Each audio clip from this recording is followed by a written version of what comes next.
All right, so today we're gonna dive into this pretty fascinating situation Yeah. going on between Canada and Good wild one. Elon Musk and Starlink. Yeah. And this whole thing is kind of set against the backdrop of the U.S.-Canada Right. trade situation. Wow, exactly.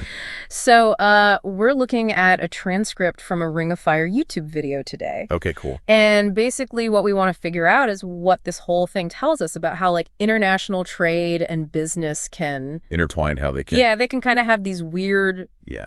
unforeseen consequences. Yeah, sometimes it's not so obvious, right? Yeah, right. The Exactly. connections. Yeah, so to kind of set the stage, Ontario Premier Doug Ford just recently canceled this Where? $100 million contract. Accept money. Yeah, with Starlink. Yeah. And it was supposed to provide satellite internet to about 15,000 rural Canadians. Wow. And here's the thing. This contract was just signed back in November. So very recent. Very recent. And it happened. Well, and that's what's so interesting about this whole thing, is that Ford is very clearly saying that this cancellation is directly tied to trade tensions Interesting. started by the U.S. So he specifically mentioned the whole Donald Trump trade war Right. with Canada, and basically is suggesting that because people see Musk as being like, you know, Aligned with. in line with those policies, that Yeah. this cancellation is a direct consequence. Wow. So it's like they're making a statement.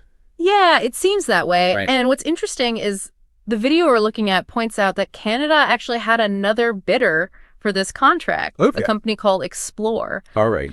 And Starlink won initially because they were offering a slightly cheaper service. Okay. But now it seems like Canada is ready to pay more to Really? go with Explore instead. They're willing to shell out extra cash just to Yeah. make this point. It seems like Interesting. so it's not just about the money anymore, right? It's about sending a message. Absolutely. Yeah. Yeah. It seems very symbolic. Exactly. Yeah. And you know, obviously $100 million might not seem like that much. To someone like Elon Musk. Right, exactly, to Elon Musk. Like, it's probably, you know, whatever.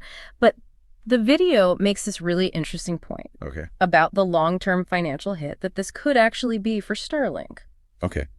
I'm listening. Because think about it, that initial contract probably came with all sorts of ongoing fees. Right. Maintenance service, all that. Exactly. So that's a stream of revenue that's now gone. This is not just a one-time thing. Not at all. Yeah, that's a good point. And what's even crazier is, like, now that Canada has done this, could other countries that use Starlink start doing the same thing? Oh, that's an interesting, it's not like a domino effect. Yeah, like if they have a trade dispute with the U.S., are they going to look at Canada and be like, We could do that too.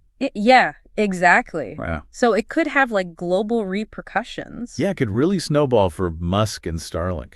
And the video really emphasizes this idea that Canada is being very strategic here. Okay, how? So, They're aiming to hit the people who they see as being behind the trade conflict, I see. but they're doing it in a way that doesn't directly harm average American citizens. Okay, that's a nuanced approach. Right. Targeting the source, not the... Exactly. It's like a very calculated move. Fascinating. And you know, another thing, the transcript mentions that even some conservative economists had warned Trump about tariffs. Oh, we have those taxes on imported goods, right? Exactly. I remember that whole debate. And basically, they were saying that these policies can backfire. Yeah, they can have these unintended consequences, Big time. which seems to be happening here. Yeah, it looks like it. Mm-hmm. So just to kind of sum it all up, Okay. we have a situation where a major Canadian contract with Starlink got canceled because of this trade friction between the U.S. and Canada. Right. Canada had another option ready to go, and they Yeah. decided to prioritize pushing back against the trade situation, even if it meant paying a bit more. And this whole thing could have some pretty big long-term consequences for Starlink financially, and it might even give other countries ideas about how to respond to trade disputes with the U.S.